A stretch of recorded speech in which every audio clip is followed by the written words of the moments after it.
Hello' ভিউৱাৰ্ছসকল, আজি মই আপোনালোকৰ কাৰণে এটা মাল্টিপ্লিকেশ্যনৰ ইজি পদ্ধতি লৈ আহিছোঁ। খুবেই ইজি পদ্ধতি, আপোনালোকৰ কাৰণে বহুত হেল্পফুল হ'ব। কম্পিটিটিভ পৰীক্ষাৰ কাৰণে স্পেচিয়েলি বহুত হেল্পফুল হ'ব।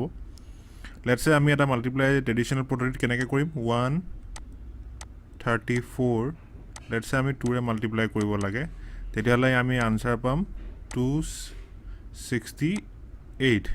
অ'কে, এতিয়া আমি নতুন পদ্ধতিটো ইউজ কৰি এই মাল্টিপ্লিকেশ্যনটোকে আমি এটা বেলেগ এটা পদ্ধতিৰে কৰিম।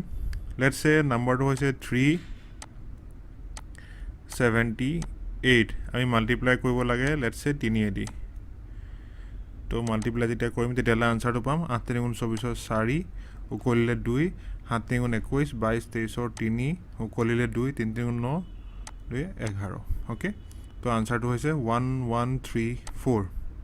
অ'কে, এতিয়া নতুন পদ্ধতিটোত আমি ট্ৰেডিশ্যনেল পদ্ধতিটোত আমি কেনেকৈ মাল্টিপ্লিকেশ্যন কৰিছিলোঁ, প্ৰথমতে 3য়ে আমি 8ক মাল্টিপ্লাই কৰিছিলোঁ।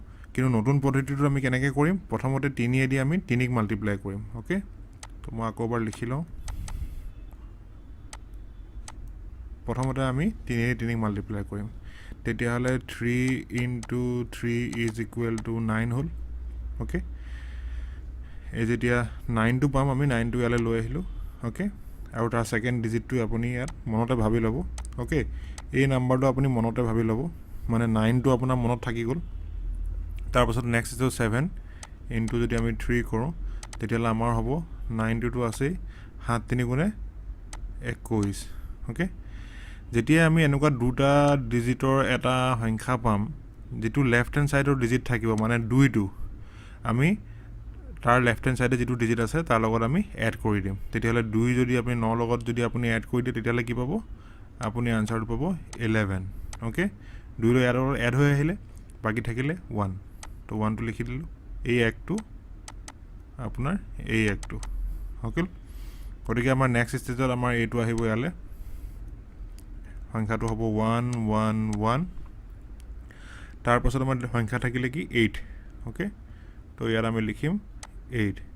এই গোটেই নাম্বাৰটো আপুনি মনত ৰাখি থৈ দিলে। অ'কে, লাষ্ট খালি 8 ডিজিটটো আছে। এতিয়া 8ৰ লগত আমি আকৌ 3য়ে মাল্টিপ্লাই কৰিম। 1 1 1 8 3 গুণে কি পাম আমি 24 পালোঁ। হৈ গ'ল। যেতিয়া দুটা ডিজিট পাম তেতিয়া লেফ্ট হেণ্ড ছাইড ডিজিটটো কি হ'ব, তাৰ লেফ্টত থকা ডিজিটটোৰ লগত আমি এড কৰি দিম, মানে 2টো 1ৰ লগত এড হৈ যাব।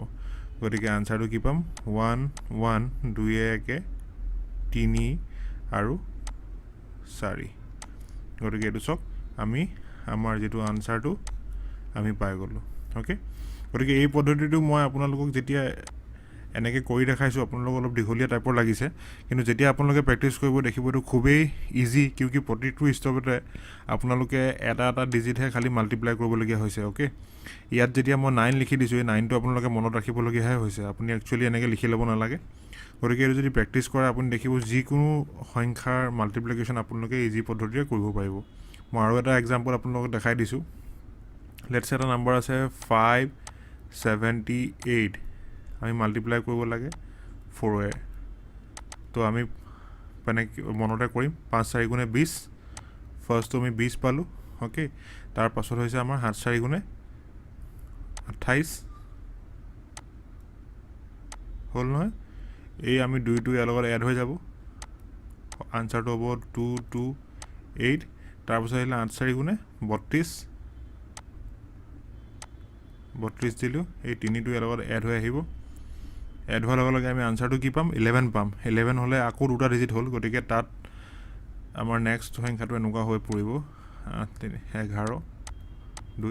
যিহেতু আমি এইটো দুটা সংখ্যা পালোঁ, ইয়াৰ 1টো আকৌ আমি ইয়াত এড কৰি দিম, তেতিয়াহ'লে আমাৰ আনচাৰটো হ'ব 2 3 1 2।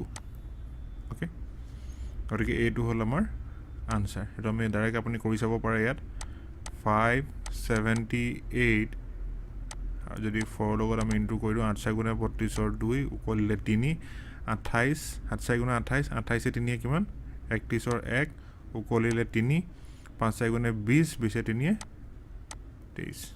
এইটো চাওক আপোনালোকে আনচাৰটো মিলি গৈছে। গতিকে আশা কৰোঁ কি এই পদ্ধতিটো চাই আপোনালোকে ভাল পালে। যদি ভিডিঅ'টো চাই ভাল পালে আমাৰ চেনেলটো ছাবস্ক্ৰাইব কৰক আৰু আমাক কমেণ্ট বক্সত দিয়ক যে আপোনালোকে কেনেকুৱা ধৰণৰ পদ্ধতি শিকিব বিচাৰিছে আমাৰ কমেণ্ট বক্সত আমাক তেনেকৈ কমেণ্ট দিলে আমি ভিডিঅ' বনাবলৈ আমাৰ বাবে সুবিধা হ'ব আশা কৰোঁ আমাৰ ফিউচাৰ ভিডিঅ'ত আমি আপোনালোকক আকৌ লগ পাম ধন্যবাদ